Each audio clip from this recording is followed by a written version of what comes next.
So here's a question someone had.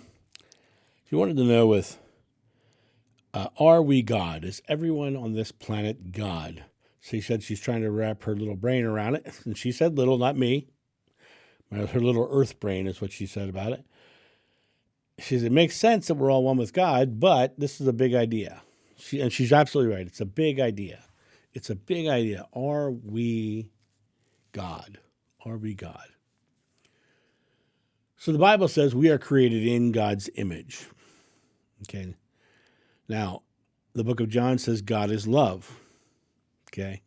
So we are in God's image and God is love.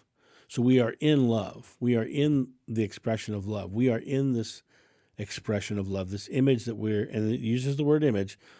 We are in God's image. And the image that we see with our naked eyes, the room that you're in, the very room that you're in at this very moment, is made of nothing but atoms.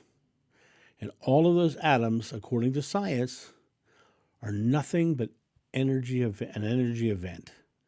There's nothing solid there. It's just an energy event. There's literally a charge, and it's moving. So imagine this thing that you're looking at is like a giant three-dimensional television screen. And here's the weird part. The eyes that you're looking at all this stuff with are also made of atoms because you are in God's image. The image of your hand is part of this energetic event. You know, when you look at a mirror, that mirror is made of energy, of the same energy that your reflection is, what it's reflecting is. Everything you're seeing is an energy event. So one of the common truths found throughout all spirituality is that what we think we become. Buddha said, what you think you become, you create your world. Krishna, you are the culmination of your thought. And the Bible says, as a man thinketh, so is he. I say these quotes all the time. Reiteration hopefully gets the point across, because we are literally creating our experience with our thought. Noetic science has begun to measure thought waves. So we know that that's coming, right? So we know that thought is substantive within this image, within this energy event that Einstein would describe as an energy event. So everything you're seeing is an energy event. They often talk about the power of God. Power is an energy. It's an energy event. The experience that we experience of power is an energy event. We have that electronic charge. Everything you experience, every person you experience is an illusion within that energy. That physical person in front of you is also an illusion within that energy, within that oneness of God. Every part you experience is within that oneness of God.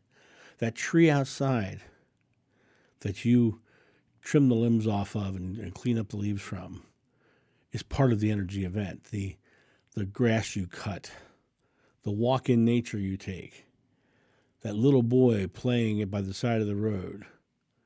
Those are all part of the energy event. They're all part of the oneness of God. They're all part of that expression within that energy, within that giant formed energy. And that giant formed energy is affected by our thoughts, affected by our belief. We are God. We are in the image of God. And so the image of God is this collective consciousness of all of us intertwined, creating together. In Hinduism, they would call it the Sit, the universal consciousness of God. And we would be the Sit Sat Ki, the individual sparks within that consciousness. We are the one individual part of the consciousness of something greater, something bigger, something whole.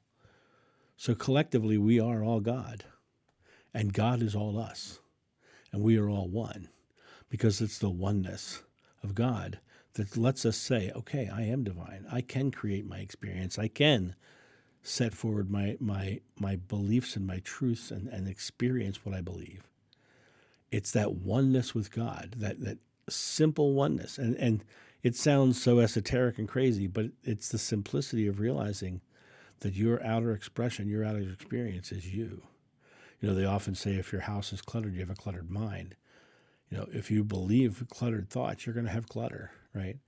If you believe in simplicity, you're going to have simple surroundings. If you believe in complexity, you're going to have complex technical things in your home. You're going to have these experiences because those are your beliefs, and those beliefs are creative. And so that's my thought on this topic, and I hope it answers your question. You guys have a great day, and I'll talk to you soon. See ya. Bye. Thank you so much for watching. The John of New channel is solely funded by your generous donations and purchases of private readings and merchandise. To help out, go to johnofnew.com or use the donation link in the description below. Don't forget to like, subscribe, and share.